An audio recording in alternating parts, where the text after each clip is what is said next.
அதாவது நெத்தன்யாகுனுடைய முட்டாள்தனத்தினால உலக நாடுகளுக்கே மிகப்பெரிய ஒரு ஆபத்து வந்துருச்சு அப்படின்னு சொல்லிட்டு விஞ்ஞானிகள் எச்சரிக்கை விடுத்திருக்காங்க. அவங்க ஒரு பக்கம் ஒரு கருத்து தெரிவிச்சிருக்காங்க. இதை பத்தி என்ன நினைக்கிறீங்க? இதை எதுக்கு விஞ்ஞானிகள் சொல்லணும்? இது சாதாரண டீக்கெல உட்காந்துட்டே சொல்லிடுவாரு. குருநாதா வாங்க அப்படின்னு சொல்லி என்ன செய்வார், வடிவேல் வந்து ஒரு பெரிய தாதாவை கூட்டிட்டு வந்து முகத்துல வந்து சாணியை வந்து வச்சு அடி வாங்க வைப்பார். அதுதான் அந்த அந்த தாதா தான் அமெரிக்கா, அந்த வடிவேலு கேரக்டர் தான் இஸ்ரேல். அப்பேற்பட்ட ஒரு ஆயுத பலம் பொருந்திய ஒரு நாடுனா ஈரான்ங்கிறது இப்ப தெள்ள தெளிவா நமக்கு ப்ரூவ் ஆயிடுச்சு. அப்போ இனி இஸ்ரேலுடைய அடுத்த கட்ட நடவடிக்கை என்னவா இருக்கும்? இஸ்ரேலோட அடுத்த கட்ட நடவடிக்கை சரணடைதல் தான். நான் வந்து சொன்ன மாதிரி சரணடைதல் நோக்கி தான் போக போறாங்க. ஏன்னா இப்ப ஈரானுடைய ஏவுகணைய அந்த காமெடியை வந்து நான் வந்து சொல்லணும், கண்டிப்பா பதிவு செய்யணும். சொல்லுங்க. இஸ்ரேலிய ராணுவ ஜெனரல் சொல்றாரு, ஈரானுடைய ஏவுகணையை வந்து இஸ்ரேலோட அயன்டோம் தாக்குவது அப்படிங்கிறது எப்படி எதை நம்ம ஒப்பிடணும் அப்படின்னா, ஒரு மிக வேகமாக வரக்கூடிய சரக்கு ரயில்ல ஒரு கைத்துப்பாக்கி வச்சு சுடுறது மாதிரி அப்படிங்கிறாரு.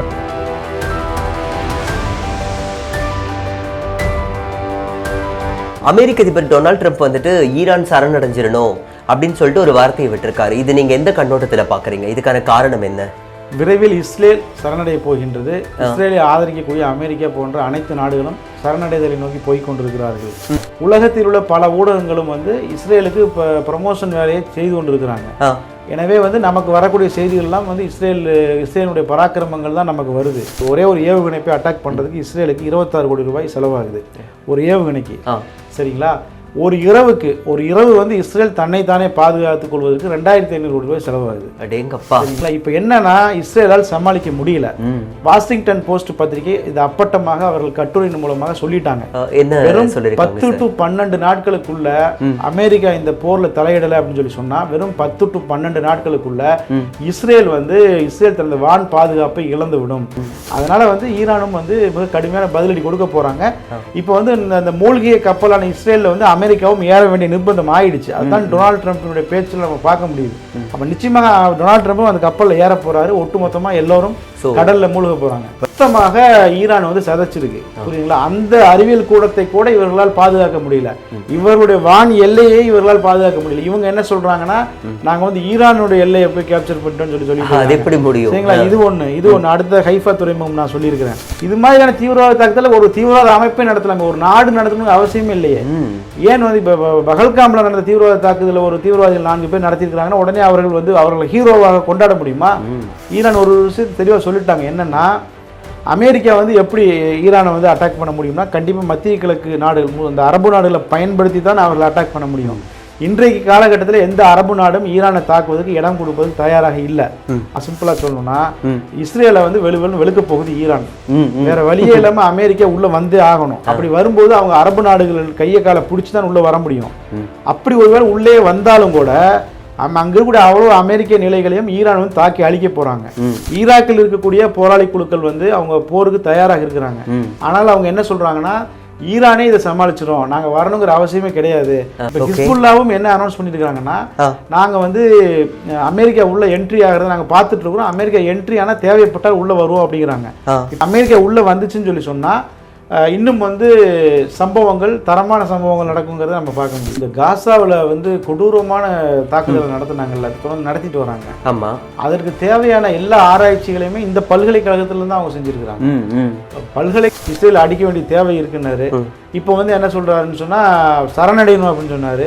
இப்போ வந்து முடிவு வேணுங்கிறாரு. ஏன்னா இவர் முன்னுக்கு பின் முரணாக தொடர்ந்து டொனால்ட் ட்ரம்ப் பேசிட்டு வர்றாரு. ஓகே சார், அதே மாதிரி இப்போ ஈரானை வந்து எதிர்க்கிறதுக்கு அமெரிக்காவுக்கு துணிச்சல் இல்லை, நெத்தன்யாவுக்கு பின்னாடி போய் அமெரிக்காவும் ட்ரம்ப்பும் ஒளிஞ்சுக்கிச்சு அப்படின்னு சொல்லிட்டு ஒரு பேச்சு அடிபட்டுச்சு சமூக வலைதளத்தில்.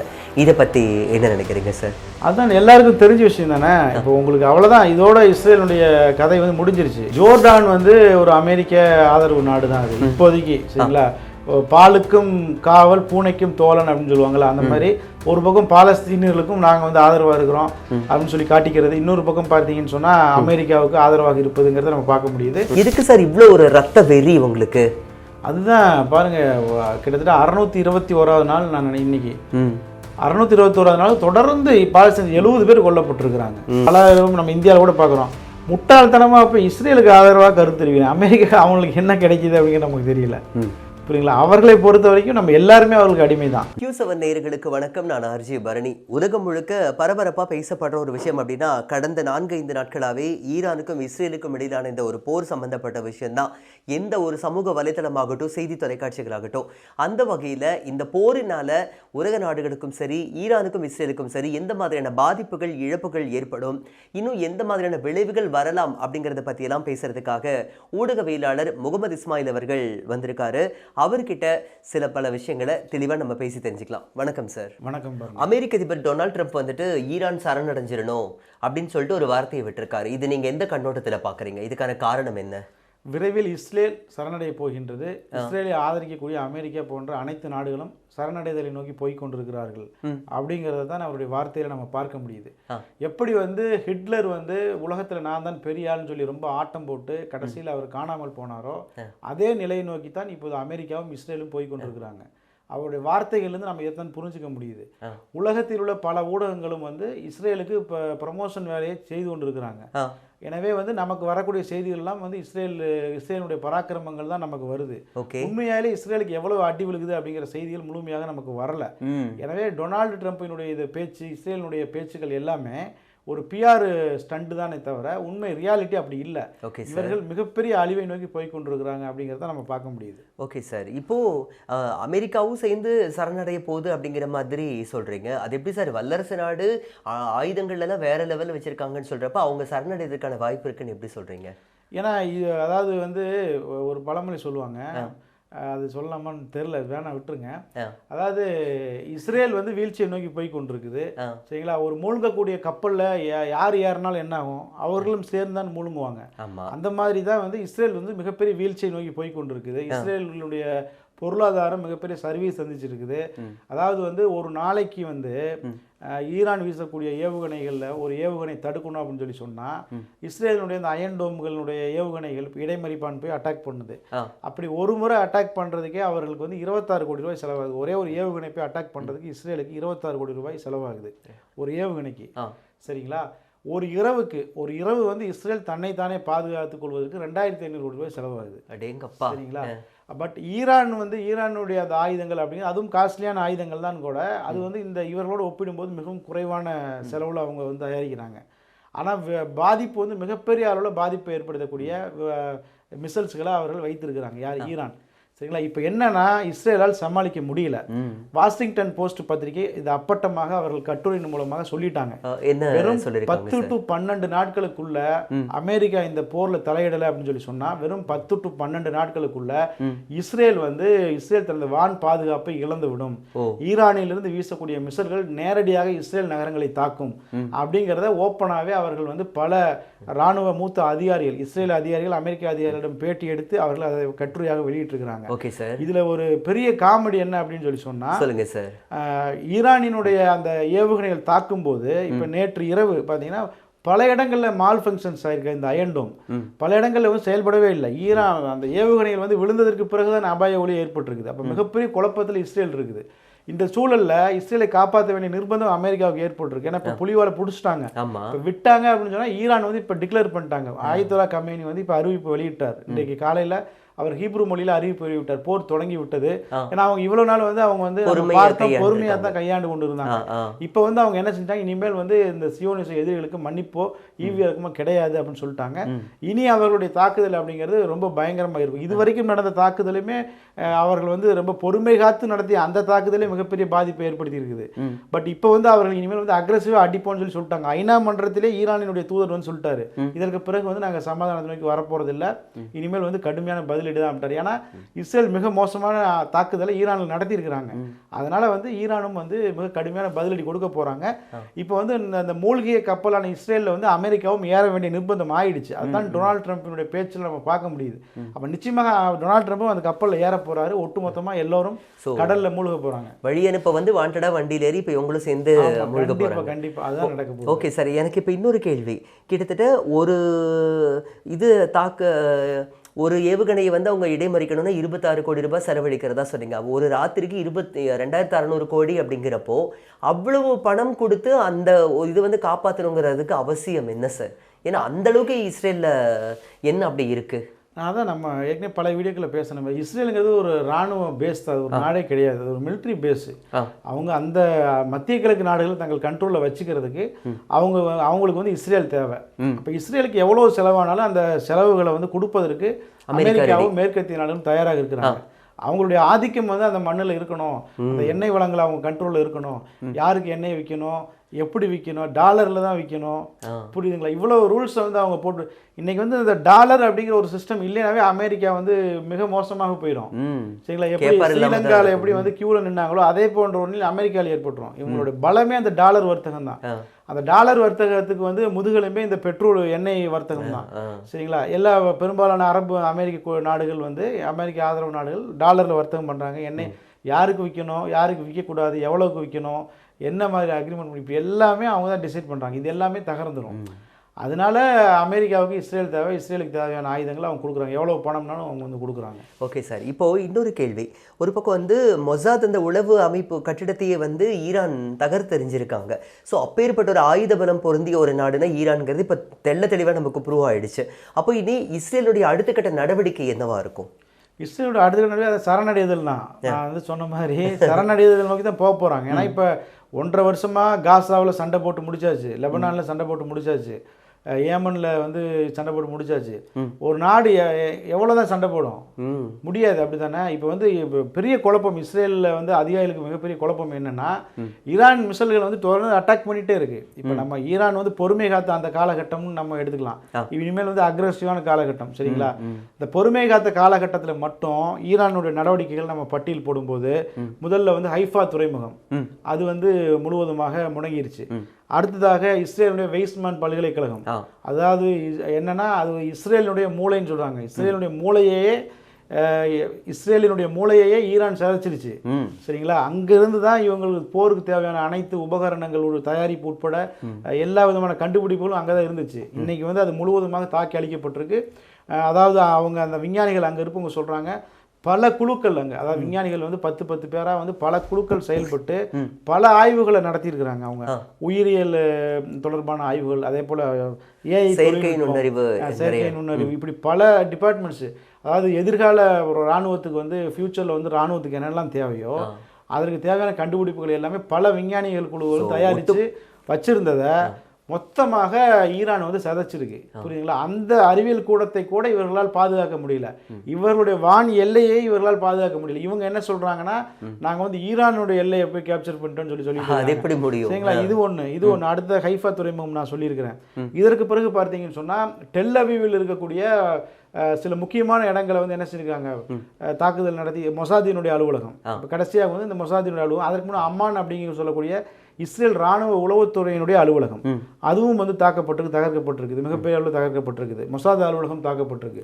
அப்ப முக்கியமான இடங்கள் எல்லாவற்றையும் வந்து என்ன செஞ்சிருக்காங்க, ஈரான் வந்து அடிச்சிட்டாங்க. இதை வந்து தடுக்க முடியல. ஏன் தடுக்க முடியல அப்படிங்கிற ஒரு அச்சம் தான் இன்றைக்கு இஸ்ரேலிய ராணுவ ஜெனரல்கிட்ட ஏற்பட்டிருக்கு. ஏன் தடுக்க முடியல அப்படின்னு பார்க்கும்போது, இதே வாஷிங்டன் போஸ்ட்ல இதே இஸ்ரேலை சேர்ந்த ஒரு மூத்த ராணுவ அதிகாரி ஒரு பேட்டியை கொடுக்குறாரு. என்ன அப்படின்னா, ஈரானினுடைய இந்த ஃபதா ஏவுகணை மூலமாக தான் லாஸ்ட் அடிச்சிருக்கிறாங்க. இப்போ இது மாதிரி ஈரானுடைய ஹெவியான அந்த வெப்பன்ஸை வந்து அயன் டோம்களால் சமாளிக்க முடியாது. காசாவிலிருந்து வீசக்கூடிய சின்ன ராக்கெட்ஸ் இருக்கு பார்த்தீங்களா, அதைத்தான் சமாளிக்க முடியுமே தவிர ஈரானுடைய வெப்பன்ஸை சமாளிக்கக்கூடிய அளவிற்கு நம்மகிட்ட வந்து அந்த டெக்னாலஜியை நம்ம இன்னும் வளர்த்துக்கல. ஏன்னா ஈரான் வந்து அட்டாக் பண்ணணும்னு இவங்க எதிர்பார்க்கல. இவங்க எதிர்பார்த்தது வந்து இந்த ஹிஸ்புல்லாவும் ஹமாஸையும் தான் வச்சு இவங்க ஓட்டிட்டு இருந்தாங்க. அதாவது ஹமாஸ் அப்படிங்கிறது ஒரு குட்டி பகுதியில் இருக்கக்கூடிய ஒரு சின்ன அமைப்பு. அந்த அமைப்பை வந்து அட்டாக் பண்ணி பாலஸ்தீன்ல கொன்னு குவிச்சு தங்களை ஒரு பெரிய ஜாம்பவான் மாதிரி காட்டிட்டு இருந்தாங்க. இன்னொரு பக்கம் ஹிஸ்புல்லாங்கிறது ஒரு சின்ன ஒரு லெபனான் மொத்த மக்கள் தொகை 40 லட்சம் பேர் தான். அது ஒரு சின்ன அமைப்பு, 1 லட்சம் பேர் இருக்கக்கூடிய ஒரு அமைப்பு தான். அந்த அமைப்பை இவங்க லெபனான் ஹிஸ்புல்லா 1 லட்சம் பேர் தான். இவங்க இஸ்ரேல்ல மிலிட்டரி மட்டுமே 10 லட்சத்துக்கு மேல இருக்காங்க. அந்த லெபனானை போய் அடிச்சு அவங்களை அட்டாக் பண்ணி நாங்க எவ்வளவு பெரிய ஆள் தெரியுமான்னு காட்டிட்டு இருந்தாங்க. இன்னைக்கு என்னன்னா, ஈரானுடைய ஏவுகணைய அந்த காமெடியை வந்து நான் வந்து சொல்லணும், கண்டிப்பா பதிவு செய்யணும். இஸ்ரேலிய ராணுவ ஜெனரல் சொல்றாரு, ஈரானுடைய ஏவுகணையை வந்து இஸ்ரேலுடைய அயன் டோம் தாக்குவது அப்படிங்கிறது எதை நம்ம ஒப்பிடணும் அப்படின்னா, ஒரு மிக வேகமாக வரக்கூடிய சரக்கு ரயில்ல ஒரு கைத்துப்பாக்கி வச்சு சுடுறது மாதிரி அப்படிங்கிறாரு அவர். புரியுதுங்களா? அந்த டெக்னாலஜி தான் இவர்கள் வைத்துக்கொண்டு இவங்க வந்து ஹிஸ்புல்லாவையும் ஹமாஸையும் அப்பாவி பாலஸ்தீனையும் கொன்னு குவிச்சிட்டு உலகின் மிகப்பெரிய சக்தி மாதிரி தங்களை காட்டிக் கொண்டிருந்தாங்க. இன்றைக்கு வந்து பார்த்தீங்கன்னா அதே போல் ஈரானில் போய் ஊடுருவி அங்கே தீவிரவாத தாக்குதலை போய் நடத்திட்டு இது மாதிரியான தீவிரவாத தாக்குதலை ஒரு தீவிரவாத அமைப்பே நடத்தலாமே, ஒரு நாடு நடத்தணும்னு அவசியமே இல்லையே. ஏன் வந்து இப்போ பகல்காமில் நடந்த தீவிரவாத தாக்குதலில் ஒரு தீவிரவாதிகள் 4 பேர் நடத்தியிருக்கிறாங்கன்னா உடனே அவர்கள் வந்து அவர்களை ஹீரோவாக கொண்டாட முடியுமா? அப்போ ஒரு தீவிரவாத தாக்குதலை இஸ்ரேல் நடத்தியிருக்கும் போது அதை வந்து ஒரு பெரிய பராக்கிரமம் பண்ண யாருனாலும் செய்யலாமே.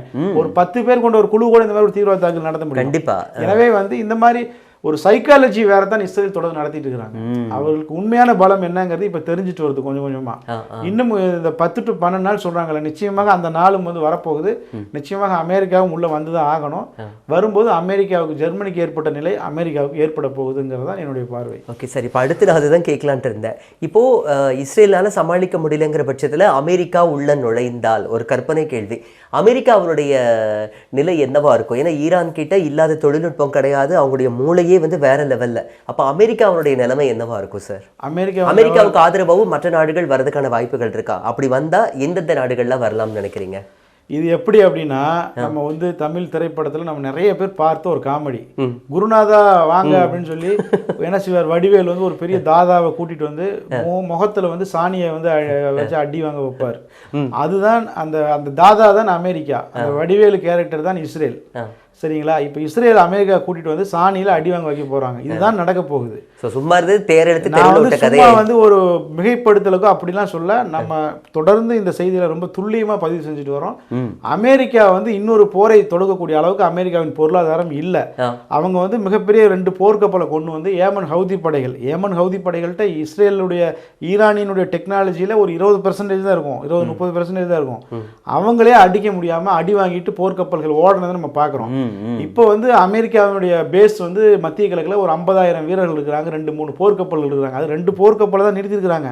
இன்னொரு போர்க்கப்பல் எங்க இருந்தா சைனால இருந்து வந்துருச்சு, சைனால இருந்து வந்துட்டு இருக்குது. சரிங்களா? சைனால இருந்து வந்துச்சுன்னு சொன்னா அப்ப அந்த பகுதியில் அமெரிக்காவின் பாதுகாப்பு கேள்விக்குறி ஆயிடுச்சு. புரியுதுங்களா? அப்ப அமெரிக்காவே சேர்ந்து வந்தாலும் இஸ்ரேலும் சேர்ந்து வந்தாலும் இவர்களால் எதுவுமே செய்ய முடியாதுங்கிறதான் கிரவுண்ட் ரியாலிட்டி. இவங்க வந்து ஈரானினுடைய ராணுவ தலைவர்களை கொண்டது சரி, இவங்க குண்டு போட்டது, மக்கள் அழிச்சதெல்லாம் ஒரு பக்கம் இருந்தாலும் இதான் இவங்களால செய்ய முடியாது, செஞ்சுட்டாங்க. இதற்கு மேலே எதுவுமே செய்ய முடியாது. இதற்கு மேலே ஈரான் தான் வந்து செய்வதற்கு நிறையா இருக்குது, அவங்க காத்துட்டு இருக்கிறாங்க. ஈரான் ஒரு விஷயத்தை தெளிவாக சொல்லிட்டாங்க, என்னென்னா அமெரிக்கா வந்து எப்படி ஈரானை வந்து அட்டாக் பண்ண முடியும்னா, கண்டிப்பாக மத்திய கிழக்கு நாடுகள், இந்த அரபு நாடுகளை பயன்படுத்தி தான் அவர்களை அட்டாக் பண்ண முடியும். இன்றைக்கு காலகட்டத்தில் எந்த அரபு நாடும் ஈரானை தாக்குவதற்கு இடம் கொடுப்பதற்கு தயாராக இல்லை.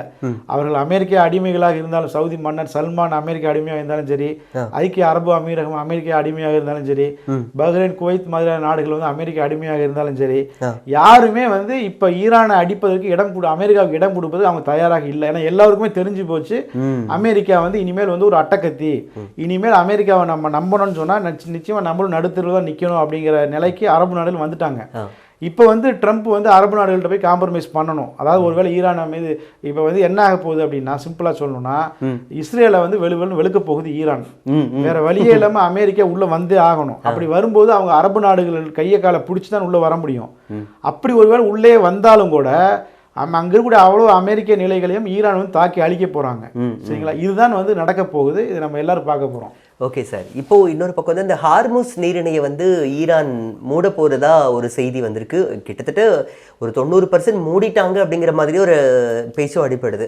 இதனால உலக நாடுகளுக்கு வர்த்தக ரீதியில் எந்த மாதிரியான பாதிப்புகள் இருக்கும்? இதை பற்றி நம்ம தொடர்ந்து பேசிட்டு தான் வரணும். அது வந்து இன்னும் ஈரான் மூடலை. அதான் நான் சொல்கிறேன் பார்த்தீங்களா, இதோட தொடர்ச்சி தான் அது. ஒருவேளை அமெரிக்காவுக்கு அரபு நாட்டில் இடம் கொடுக்குறாங்க, சவுதி, துபாய் எல்லாம் வந்து சரி ஓகே அமெரிக்காவுடைய நீங்கள் இங்கிருந்து ஆப்ரேட் பண்ணுங்க, இடம் கொடுக்குறது ஒன்றும் இல்லை. அமெரிக்கா அட்டாக் போர்க்கப்பல்கள் கொண்டு வந்து கப்பலில் நிறுத்திட்டாங்க கடலில். சரிங்களா? இப்போ போர்க்கப்பல்கள் இருந்து ஈரானை அடிக்கணும். சரிங்களா? அப்படி அடிக்கும்போது ஈரான் என்ன செய்வாங்கன்னா டைரெக்டாக போர்க்கப்பல்களை தகர்த்துருவாங்க. அப்போ அமெரிக்காவுக்கு அது வாய்ப்பு இல்லை. அப்போ அமெரிக்காவுக்கு ஒரே வாய்ப்பு என்னென்னா, அவங்க வந்து தரை, அவங்களுக்கு வந்து நிலம் வந்து தேவை. சவுதியோ அல்லது துபாயோ அந்த மாதிரி நிலப்பகுதியில் இருந்தால் அவங்க ஆப்ரேட் ஆக முடியும். அப்போ வந்து என்னன்னா இவங்க அரபு நாடுகள்கிட்ட மிகப்பெரிய அளவில் காம்ப்ரமைஸ் பண்ண வேண்டிய சூழ்நிலை அமெரிக்காவுக்கு வரும். பட் அரபு நாடுகள் இப்போது வரைக்கும், ஈரானும் சொல்லியிருக்காங்க, அரபு நாடுகள் யாரும் இடம் தர மாட்டாங்கன்னு சொல்லியிருக்காங்க. அப்படி ஒருவேளை இடமே தந்தாலும் ஈரானுக்கு ரொம்ப வசதி. சரிங்களா? ஏன்னா பக்கத்தில் இருக்கு, சவுதி எல்லாமே பக்கத்தில் இருக்கு. அமெரிக்க பேஸ்களை அடிப்பதற்கு ஈரானுக்கு ரொம்ப வசதியாக இருக்கும். ஏமன் படைகளுக்கும் ரொம்ப வசதியாக போயிடும். அந்த பக்கம் வந்து இப்போ நல்ல ஒரு விஷயத்தை கேட்டுக்கணும். ஒரு விஷயம் நம்ம நுணுக்கமாக வந்து ஒரு விஷயம் நடந்துட்டு இருக்கு. என்ன அப்படின்னா, ஈராக்கில் இருக்கக்கூடிய போராளி குழுக்கள் வந்து அவங்க போருக்கு தயாராக இருக்கிறாங்க. ஆனால் அவங்க என்ன சொல்றாங்கன்னா, ஈரானே இதை சமாளிச்சிடும், நாங்கள் வரணுங்கிற அவசியமே கிடையாது, ஒருவேளை அமெரிக்கா உள்ள என்ட்ரு ஆனால் நாங்கள் கண்டிப்பாக வருவோம்னு சொல்லி இப்போ அமெரிக்காவுக்கும் அவங்களுக்கும் போர் நிறுத்தம் இருக்கு. ஈராக்கில் இருக்கக்கூடிய ஹிஸ்புல்லா அமைப்பு, ஹிஸ்புல்லாவினுடைய கிளை ஈராக்கில் இருக்கு, காத்திப் ஹிஸ்புல்லான்னு சொல்லி. இப்போ அவர்கள் வந்து தொடர்ந்து ஈராக்கில் இருக்கக்கூடிய அமெரிக்க நிலையை தாக்கிட்டு இருந்தாங்க, அதே போல் இஸ்ரேலையும் தாக்கிட்டு இருந்தாங்க. இப்போ அவங்களுக்கும் அமெரிக்காவுக்கும் ஒரு சமாதான உடன்படிக்கை ஏற்பட்டிருக்கு. என்னன்னா கொஞ்சம் 2 பேரும் தாக்குதல் நடத்தக்கூடாது, போர் நிறுத்தம் சொல்லி பண்ணியிருக்கிறாங்க. இப்போ வந்து ஈரானை வந்து அமெரிக்கா அடிக்க ஆரம்பிச்சிட்டாங்கன்னு சொல்லி சொன்னா அவங்க வந்து அமெரிக்கா, அதாவது ஈராக்கில் கூட அமெரிக்க நிலைகள் அடிப்பாங்க. ஈராக்கில் அமெரிக்க நிலைகள் சும்மா ஒன்றும் இல்லை, அங்கிருந்து பல எண்ணெய் வர்த்தகத்தின் மூலமாக அமெரிக்காவுக்கு லாபம் கிடைக்குது. இப்போ அது வந்து தடுக்கப்படும். ஒரு பக்கம் அமெரிக்க படைகளுக்கு மீது தாக்குதல், இன்னொரு பக்கம் வர்த்தகம் தடுக்கப்படும். இன்னொரு பக்கம் பார்த்தீங்கன்னா ஹிஸ்புல்லா, அதாவது இன்றைக்கு நடந்த ஒரு அப்டேட், இதை வந்து பெருசாக யாரும் எந்த ஊடகங்களும் செய்தி வெளியிடல. சொல்லுங்க சார். இன்னைக்கு வந்து ஈரான் வந்து குறி வச்சது வந்து ஈரானினுடைய அதாவது இஸ்ரேலினுடைய வடக்கு பகுதி. வழக்கமாக வந்து ஹிஸ்புல்லா வந்து என்ன செய்வாங்கன்னா இந்த வடக்கு பகுதியில் தான் அட்டாக் பண்ணிட்டு இருப்பாங்க. குறிப்பாக மெரோன் அப்படிங்கிற ஒரு ராணுவ தளத்தை தான் ஹிஸ்புல்லா தொடர்ந்து அட்டாக் பண்ணிட்டே இருப்பாங்க. பட் ஹிஸ்புல்லாவின் ஆயுதங்களை இஸ்ரேல் வந்து ஈஸியாக இடைமறிச்சிட்டே இருந்தாங்க. பட் இப்போ வந்து நேற்று இரவு, அதாவது செவ்வாய்க்கிழமை இரவு, ஈரான் வந்து அந்த மெரோன் பேஸ் தான் அடிச்சிருக்கிறாங்க. எதற்காக? அதுதான் முக்கியமான பேஸு. அந்த பேஸை அடித்து அதை நியூட்ரலைஸ் பண்ணிட்டாங்க அப்படின்னு சொல்லி சொன்னால் ஹிஸ்புல்லா வந்து உள்ள அடிப்பதுக்கு ரொம்ப எளிமையாயிரும். இப்போ ஹிஸ்புல்லாவும் என்ன அனௌன்ஸ் பண்ணியிருக்காங்கன்னா, நாங்கள் வந்து அமெரிக்கா உள்ள என்ட்ரி ஆகிறத நாங்கள் பார்த்துட்டு இருக்கிறோம், அமெரிக்கா என்ட்ரி ஆனால் தேவைப்பட்டால் உள்ளே வருவோம் அப்படிங்கிறாங்க. இப்போ போர் ஆய்வாளர்கள் எப்படி நினைக்கிறாங்கன்னா, ஹிஸ்புல்லா வந்து இப்போ முன்பு இருந்த பலம் வந்து இல்லை, பட் அதே நேரம் வந்து அவங்க வந்து முழுவதுமாக பலம் குன்றியும் போகலை. அவர்களால் நினைச்சால் இப்போதும் வந்து தாக்குதல் நடத்த முடியும். எனவே ஹிஸ்புல்லா வந்து உள்ள என்ட்ரி ஆவதற்கு வந்து வசதியாக ஈரான் வந்து வடக்கு பகுதியிலும் தொடர்ந்து தாக்கிட்டு வருது. புரியுதுங்களா? அப்போ வந்து அமெரிக்கா உள்ள வந்துச்சுன்னு சொல்லி சொன்னா இன்னும் வந்து சம்பவங்கள், தரமான சம்பவங்கள் நடக்குங்கிறத நம்ம பார்க்க முடியும். ஸோ அமெரிக்கா வந்து அம்மியில் மாட்டின இஞ்சி மாதிரி நசுங்கி தான் போகும்னு சொல்றீங்க. அதாவது டயர்ல மாட்டின தவளை மாதிரி சொல்லலாம். Okay sir. இப்போது இன்னொரு கேள்வி, இது ஏற்கனவே கேட்ட கேள்வி தான், கொஞ்சம் நான் மாடிஃபை பண்ணி கேட்குறேன். இப்போது இஸ்ரேலுடைய பல இராணுவ சம்பந்தப்பட்ட ரகசியங்கள், அறிவியல் மையங்களை வந்து ஈரான் தாக்கி அடிச்சிருச்சு அப்படின்னு சொல்கிறாங்க. அப்போது இதில் இன்னொரு முக்கியமான விஷயம் என்ன அப்படின்னா, இந்த இராணுவ ரகசியங்கள், அறிவியல் கண்டுபிடிப்புகள் வந்து இன்னும் பல வருஷத்துக்கு நாங்கள் பின்தங்க வேண்டிய ஒரு நிலைமைக்கு போயிட்டோம்னு சொல்லிட்டு இஸ்ரேல் கதறி இருக்கு. அப்போ இத்தனை நாள் வரைக்கும் உயிர்கள் வந்து பலியானதெல்லாம் அவங்க கண்ணுக்கு தெரியலையா? அப்போ உலக நாடுகள் கதறினது அவங்க காதில் விழாமல் போயிடுச்சா? அதாவது இந்த காசாவில் வந்து கொடூரமான தாக்குதலை நடத்தினாங்கல்ல, தொடர்ந்து நடத்திட்டு வராங்க. ஆமாம். அதற்கு தேவையான எல்லா ஆராய்ச்சிகளையுமே இந்த பல்கலைக்கழகத்திலேருந்து அவங்க செஞ்சுருக்கிறாங்க. பல்கலைக்கழகம் அப்படிங்கிறது வந்து எதற்காக அப்படின்னா, நம்ம உயிர்களை வாழ வைப்பதற்கு தான். ஆனால் உயிர்களை கொல்வதற்குனே ஒரு கண்டுபிடிப்பு அந்த பல்கலைக்கழகம். இப்போ உலகத்தினுடைய மிக பயங்கரமான ஒரு பயங்கரவாத பயிற்சி கூடமாக அது இருந்திருக்குது. தீவிரவாத முகாம்கள் அழிப்பு, அங்கே அழிப்பு, இங்கே அழிப்பு நம்ம செய்திகள். உண்மையான தீவிரவாத முகாம் வந்து அதுதான். அங்கிருந்தா வந்து ட்ரோன் மூலமாக எப்படி வந்து அடிக்கிறது, எப்படி வந்து பாலஸ்தீனில் கண்காணிப்பு, பல டெக்னாலஜி அங்கிருந்தா கண்டுபிடிச்சிருக்கிறாங்க. அந்த பல்கலைக்கழகம் வந்து இஸ்ரேலை உருவாக்கிய வெய்ஸ்மேன் என்பவர் வந்து ஒரு பெரிய யூத அறிவியல் ஆராய்ச்சியாளர். அவருடைய பேரில் தான் வெய்ஸ்மேன் இன்ஸ்டியூட்னு சொல்லி அதை வச்சிருக்கிறாங்க. அவர் தான் வந்து அதை எப்போ ஆரம்பிச்சு 1934 ஆரம்பிக்கப்பட்டது. இப்போ பிரிட்டிஷ் மேண்டேட் பாலஸ்தீன், அதாவது இந்த யூதர்கள் எல்லாம் பாலஸ்தீனத்துக்குள்ளே வருவதற்கு முன்பே பிரிட்டிஷ் ஆட்சியின் போது இந்த இன்ஸ்டியூட் வந்து அங்கே ஆரம்பிச்சிருக்காங்க. வெய்ஸ்மேன்கிறவர் தான் ஆரம்பிச்சிருக்கிறாரு. அவர் தான் வந்து இஸ்ரேலுங்கிற நாடு உருவாவதற்கே காரணமானவர். பிரிட்டனுடைய வெளியுறவுத்துறை அமைச்சர் பால்ஃபோர்ட்ட போய் பேசி இந்த இஸ்ரேல் நாட்டை உருவாக்குவதில் அவருடைய பங்கு முக்கியமான பங்கு. அதுக்கு பிறகு இஸ்ரேலுடைய அதிபராகவும் அவர் இருக்கிறார். எனவே இஸ்ரேலினுடைய அந்த உயிர் நாடி என்னது, அவங்க என்ன தெளிவாக இஸ்ரேல் ஊடகங்களே சொல்றாங்க, மூளையை ஈரான் சிதைத்து விட்டது அப்படிங்கிறாங்க. இதற்கு மேலே ஒரு வார்த்தையை நம்ம சொல்லணும் அப்படிங்கிற அவசியம் இல்லை. சார், அதே மாதிரி ட்ரம்ப் வந்து பேச்சை வந்து மாற்றி மாற்றி பேசுகிற மாதிரி ஒரு ஃபீல் ஆச்சு. என்ன அப்படின்னு பார்த்தீங்கன்னா, ஒரு பக்கம் வந்துட்டு போர் நிறுத்தம் மட்டும் பத்தாது, ஈரான் இஸ்ரேல் சண்டையில் வந்து ஒரு மிகப்பெரிய ஒரு குழப்பத்தையும் ஒரு உண்டு பண்ணியிருக்காரு. இதை பற்றி என்ன நினைக்கிறீங்க சார்? அவர் என்ன சொல்கிறாருன்னா, போர் நிறுத்தம் வந்து இதற்கு தீர்வாகாது, எண்டு தான் தீர்வாகும், முடிவு தான், இதுக்கு வந்து முடிவு தான் வேணுமே தவிர நிறுத்தம் வேணாம். அப்போ அந்த முடிவுங்கிறது எதில் சார்? பேச்சுவார்த்தை. அவர் என்ன சொல்கிறாருன்னா, முடிவு அப்படின்னா, அதாவது போர் நிறுத்தம் அப்படிங்கிறது இப்போ இருக்கிற நிலை அப்படியே தொடரும். அவர் முடிவு அப்படின்னு என்ன சொல்கிறாருன்னா, ஈரானினுடைய ஆட்சி மாற்றம், ஆயத்துல்லா கமேனியை வந்து கொள்வதுங்கிற இஸ்ரேல் சொல்கிறாங்கல்ல, அதை தான் அவரும் சொல்கிறாரு. முதல்ல என்ன சொன்னார், நாங்கள் வந்து சமாதானம் பண்ணணும் அப்படின்னாரு. அதுக்கப்புறம் இந்தியா பாகிஸ்தான் நாங்கள் சமாதானம் பண்ணி வச்சோம் அப்படின்னாரு. அதுக்கப்புறம் இது நான் பண்ண போகிறேன் அப்படின்னாரு. அதற்கு பிறகு வந்து இஸ்ரேல் அடித்தது சரியானது அப்படின்னாரு. இஸ்ரேல் அடிக்க வேண்டிய தேவை இருக்குன்னாரு. இப்போ வந்து என்ன சொல்றாருன்னு சொன்னா, சரணடையணும் அப்படின்னு சொன்னாரு. இப்போ வந்து முடிவு வேணுங்கிறாரு. ஏன்னா இவர் முன்னுக்கு பின் முரணாக தொடர்ந்து டொனால்ட் ட்ரம்ப் பேசிட்டு வர்றாரு. ஏன்னா இவர் உண்மையாகவே இப்போ வந்து இன்னும் கொஞ்ச நாள்ல வந்து தெரிஞ்சிடும் யாருக்கு முடிவு வரப்போகுது அப்படின்னு சொல்லி. Okay sir. அதே மாதிரி இப்போ ஈரானை வந்து எதிர்க்கிறதுக்கு அமெரிக்காவுக்கு துணிச்சல் இல்லை, நெத்தன்யாவுக்கு பின்னாடி போய் அமெரிக்காவும் ட்ரம்ப்பும் ஒளிஞ்சிக்கிச்சு அப்படின்னு சொல்லிட்டு ஒரு பேச்சு அடிபட்டுச்சு சமூக வலைதளத்தில். இதை பற்றி என்ன நினைக்கிறீங்க சார்? அதுதான் எல்லாருக்கும் தெரிஞ்ச விஷயம் தானே. இப்போ உங்களுக்கு அவ்வளோதான், இதோட இஸ்ரேலுடைய கதை வந்து முடிஞ்சிருச்சு. ஏவுகணைகள் நேரடியாக விழுக ஆரம்பிச்சிருச்சு. அயன் டோம்கள் தடுக்க முடியல. அவங்களுக்கு இருந்த ஒரே இது அந்த அயன் டோம் தான். Iron Dome, David Sling system, Arrow system சொல்லி 3 வான் பாதுகாப்பு அமைப்புகள் வச்சிருக்கிறாங்க. இப்போ 3மே வந்து தோல்வியை தழுவிருச்சு. சரிங்களா? இப்போ அடுத்ததாக வந்து ஈரான் ஒன்று தாக்கல ஸ்டார்ட் பண்ணிட்டாங்க. இப்போ அமெரிக்கா வந்தே ஆகணும். அமெரிக்கா வரல அப்படின்னு சொல்லி சொன்னால் ஒரு நல்ல இதை வந்து நம்ம செய்திகள் தொடர்ந்து கேள்விப்படுவோம். Okay sir. அதே மாதிரி இப்போ ஒரே ஒரு கேள்வி சார். அதாவது நெத்தன்யாகுனுடைய முட்டாள்தனத்தினால உலக நாடுகளுக்கே மிகப்பெரிய ஒரு ஆபத்து வந்துருச்சு அப்படின்னு சொல்லிட்டு விஞ்ஞானிகள் எச்சரிக்கை விடுத்திருக்காங்க. அவங்க ஒரு பக்கம் ஒரு கருத்து தெரிவிச்சிருக்காங்க. இதை பற்றி என்ன நினைக்கிறீங்க? இதை எதுக்கு விஞ்ஞானிகள் சொல்லணும்? இது சாதாரண டீக்கெட்டில் உட்காந்துருக்கே சொல்லிடுவாரு. புரியுங்களா? எல்லாரும் தெரிஞ்ச விஷயம் தானே. ஆமாம், அதான் நம்ம ஏற்கனவே தொடர்ந்து பேசுகிறோம். இது 3ஆம் உலகப் போர் நோக்கி தான் போயிட்டு இருக்குது. இந்த போர் வந்து நிச்சயமாக அமெரிக்காவினுடைய அந்த ஆதிக்கத்திற்கு ஒரு முடிவு கட்டும் தான் நம்ம பார்க்க முடியுது சார். அதே மாதிரி உலக நாடுகளை வந்து ஜோர்டானிய மன்னர் ஒருத்தர் எச்சரிக்கை விடுத்திருக்காரு, இஸ்ரேலுடைய நடவடிக்கை சரியில்லை அப்படின்னு சொல்லிட்டு. இதை பற்றி என்ன நினைக்கிறீங்க சார்? ஜோர்டான் வந்து ஒரு அமெரிக்க ஆதரவு நாடு தான் அது இப்போதைக்கு. சரிங்களா? பாலுக்கும் காவல் பூனைக்கும் தோழன் அப்படின்னு சொல்லுவாங்கள்ல, அந்த மாதிரி ஒரு பக்கம் பாலஸ்தீனியர்களுக்கும் நாங்கள் வந்து ஆதரவாக இருக்கிறோம் அப்படின்னு சொல்லி காட்டிக்கிறது, இன்னொரு பக்கம் பார்த்தீங்கன்னு சொன்னால் அமெரிக்காவுக்கு ஆதரவாக இருப்பதுங்கிறத நம்ம பார்க்க முடியுது. ஜோர்டான், அதே போல் எகிப்து, அதே போல் சவுதி மாதிரியான இந்த மன்னராட்சி நாடுகள், இராணுவ ஜெனரல்கள் ஆட்சி செய்யக்கூடிய நாடுகள், இதெல்லாம் வந்து இதற்கும் ஒரு தீர்வு ஏற்படும். இப்போ அவங்களாம் எல்லாத்துக்குமே புரிஞ்சிருச்சு என்ன அப்படின்னா, இப்போ இந்த போர் அடுத்த கட்டத்துக்கு போச்சுன்னா இவங்களோட ஆட்சி தான் காலியாகும். மக்கள்லாம் கொந்தளிப்பில் இருக்கிறாங்க. ஜோர்டானில் வந்து கிட்டத்தட்ட பாலஸ்தீனியர்கள் மட்டுமே 4-5 லட்சம் பேர் இருக்கிறாங்க ஜோர்டானில். மொத்த மக்கள் தொகை அங்கே கம்மி தான்.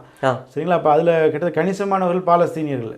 அப்போ வந்து அதே போல் எகிப்தாக இருக்கட்டும், எகிப்தில் மிகப்பெரிய கொந்தளிப்பு இருக்குது அங்கே இராணுவ ஜெனரலுக்கு ஆட்சிக்கு எதிராக. இவங்க எல்லாமே அமெரிக்காட்ட பணத்தை வாங்கிட்டு இஸ்ரேல் அடிக்காமல் இருக்கிறதுக்கு பணம் வாங்குறாங்க. இன்னொரு விஷயத்தை நம்ம பார்க்கணும். அதாவது எகிப்தோ ஜோர்டானோ சிரியாவோ வந்து ரொம்ப பலவீனமான நாடுகளோ அல்லது ரொம்ப கோழைகளோ அப்படிலாம் கிடையாது. அவங்க ஒரு கட்டத்தில் அவர்களும் இஸ்ரேலை எதிர்த்து மிக கடுமையாக சண்டை போட்டுருக்கிறாங்க. மிக கடும் பதிலடிகளை இஸ்ரேலுக்கு அமெரிக்காவுக்கும் அவர்களும் கொடுத்துருக்குறாங்க. பட் இப்போ வந்து எப்படின்னா பைசா வாங்கிட்டு அமைதியாக இருக்கிறாங்க, அவ்வளோதான். Okay sir. பட் இவர்களுக்கும் ஒரு முடிவு வந்து இந்த போர் தொடர்ந்தால் நிச்சயமாக ஏற்படும். Okay sir. இன்னும் ஒரே ஒரு கேள்வி மட்டும் சார். இதை கேட்கவும் முடியல, கேட்காம இருக்கவும் முடியல. இப்போ ஈரான் கிட்ட புலிவாலை பிடிச்ச கதையாக இஸ்ரேல் வந்து அந்த இடத்துல ஊசலாடிக்கிட்டு இருக்கு.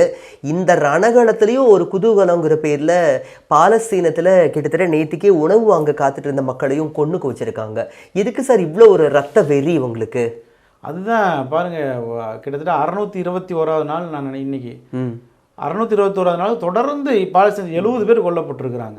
நேற்று ஒரு நாள் மட்டும் 70 பேர் உணவு வாங்கும்போது கொல்லப்பட்டிருக்கிறாங்க. அப்ப அவ்வளவு பாவத்தை எல்லாம் எங்க போய் கழுவுவாங்க இவங்க? நல்ல சாவு வருமா? பெஞ்சமின் நெதன்யாவுக்கு பிரச்சனை இப்ப என்னன்னா, இந்த போரை நிறுத்தினாவே இஸ்ரேல் காலி. இந்த போரை நிறுத்திட்டாவே இஸ்ரேல் காலி அப்படிங்கிற ஒரு நிலையில் இருக்கிறாங்க அவங்க. ஏன்னா பாலஸ்தீனத்துக்கு காசாவுக்கு அவர்கள் செய்த அந்த பாவங்கள் இருக்குல்ல, அது இன்னும் 100 ஆண்டுகளுக்கு தொடர்ந்து விரட்டி கொண்டே வரும். அப்போ அதை விரட்டாம தொடர்ந்து அதை வந்து இழுத்தடிச்சு கொண்டு வராங்க. நிறுத்திட்டாங்கன்னா அது வந்து பாலஸ்தீனம் தனி நாடு உருவாகிரும். ஈரான் வந்து திரும்ப மீண்டும் வந்து அவங்களுடைய அந்த அமைப்புகள் எல்லாத்தையும் வலுப்படுத்த ஆரம்பிச்சிருவாங்க. ஏற்கனவே அமெரிக்கா அந்த பிராந்தியத்தில் பலவீனத்தை நோக்கி போயிட்டு இருக்குது. சரிங்களா? அப்போ இஸ்ரேலுக்கு எதிரான போர்க்குற்ற அந்த வழக்குகள் அது இதெல்லாம் வந்து வந்துருச்சு. அது வந்து தீவிரமடையும். எனவே வந்து இந்த போர் நிறுத்தினா அதோட இஸ்ரேல் காலி. அந்த சூழ்நிலையில் அவங்க இருக்கிறது ஒரு பக்கம் பொருளாதார உயிர் மீதான பயம், அவர்களோட உயிர் மீதான பயம். நம்மளை எப்படி காலி பண்ணிடுவாங்க, அவ்வளவு பாவங்கள் நம்ம பண்ணிட்டோம்னு அவனுக்கு தெரிஞ்சிருச்சு. தெரிஞ்சதுனால என்ன செய்யறான், தொடர்ந்து முடிஞ்ச அளவுக்கு நம்ம உயிரை காப்பாற்றி எத்தனை பேரை கொல்ல முடியுமோ கொல்லுவோம் அப்படின்னு சொல்லி அவன் செஞ்சுட்டு இருக்கிறாங்க அங்கே. சார், இப்போ ஈரான் ஆகட்டும், இந்தியா ஆகட்டும், எந்த நாடாக வேணா இருக்கட்டும், அவங்கவுங்களுடைய உள்கட்டமைப்பு பாதுகாப்புக்காக என்னென்ன வசதிகள் வேணுமோ சர்வதேச விதிகளை மீறாமல் அவங்க பண்ணிக்கிறாங்க. அப்படின்னா அதனால ஏன் சார் மற்ற நாடுகளுக்கு, அமெரிக்கா போன்ற வல்லரசு நாடுகளுக்கு எதுக்காக இந்த ஒரு பொறாமை?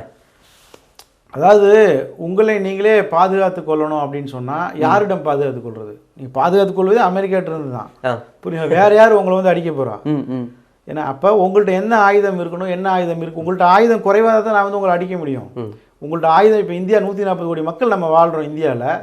நமக்கு வந்து ஓனாக வந்து ஒரு 100 பேர் உட்காந்து போகிற மாதிரி பேசஞ்சர் ஃப்ளைட்டு கிடையாது. நம்ம அந்த ஃப்ளைட்டை தயாரிக்கவும் முடியாது. நம்ம அவங்கள்ட்ட தான் போய் வாங்கணும். அந்த ஃப்ளைட்டை தயாரிக்கக்கூடிய தொழில்நுட்பம் டெக்னாலஜி நம்மகிட்ட வந்துருச்சுன்னு சொன்னால் அதை அழிச்சிருவாங்க. புரியுதுங்களா?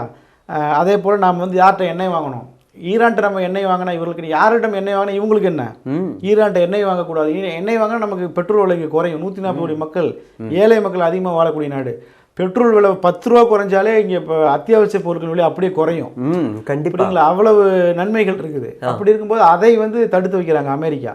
இன்றைக்கு வந்து நம்ம இந்தியாவில் 140, இந்தியா ஒரு பெரிய சந்தை. இப்போ இந்தியா 140 கோடி மக்கள் இருக்கிறோம். நம்ம காலையில் எந்திரிச்சோன்னு நம்ம யூஸ் பண்ணுற அந்த ப்ரஷ்லேருந்து, பேஸ்ட்லேருந்து, குளிக்கிற சோப்புலேருந்து, ஷாம்புலேருந்து, நம்ம யூஸ் பண்ணுற மொபைலு, அந்த இன்டர்நெட்லேருந்து எல்லாமே அமெரிக்காவுக்கு நம்ம டெய்லி காசு கொடுத்துட்ருக்குறோம். புரியுதுங்களா? இப்போ இந்த கட்டமைப்பு எல்லாமே உடஞ்சிரும். இப்போ அவங்களுடைய கையில் அந்த நம்மகிட்ட என்ன இருக்கணும் என்ன இருக்கக்கூடாதுன்னு அவங்க தான் முடிவு பண்ணுறாங்க.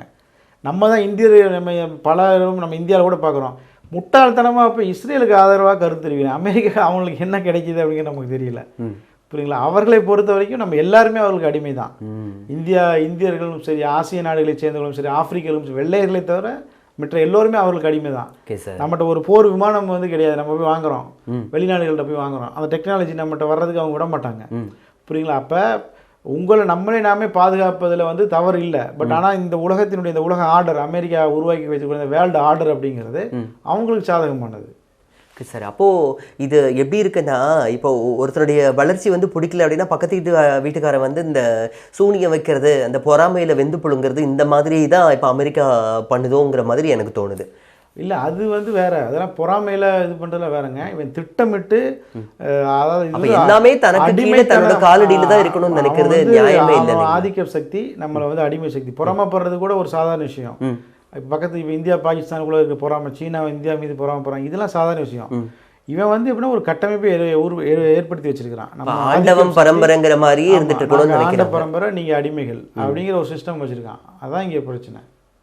நேர்களே, இவ்வளோ நேரம் பார்த்தீங்கன்னா ஈரானுக்கும் இஸ்ரேலுக்கும் இடையிலான இந்த போரின் காரணமாக உலக நாடுகளில் எந்த மாதிரியான தாக்கங்கள் இருக்கும், எதிர் வரக்கூடிய காலகட்டத்தில் இன்னும் எந்த மாதிரியான சம்பவங்களை நம்ம எதிர்பார்க்கலாம் அப்படிங்கிறத பற்றி ரொம்ப யதார்த்தமாக, தெளிவாக, ரொம்ப நுணுக்கமான பல விஷயங்களை நம்மளோட பகிர்ந்துக்கிட்டாரு முகமது இஸ்மாயில் அவர்கள். அவருக்கும் உங்களுக்கும் நன்றி சொல்லிக்கிட்டு விடைபெறுகிறேன். ஆர்ஜே பரணி. மறுபடியும் வேற ஒரு தொகுப்பில் சந்திக்கலாம். அதுவரை வணக்கங்கள்.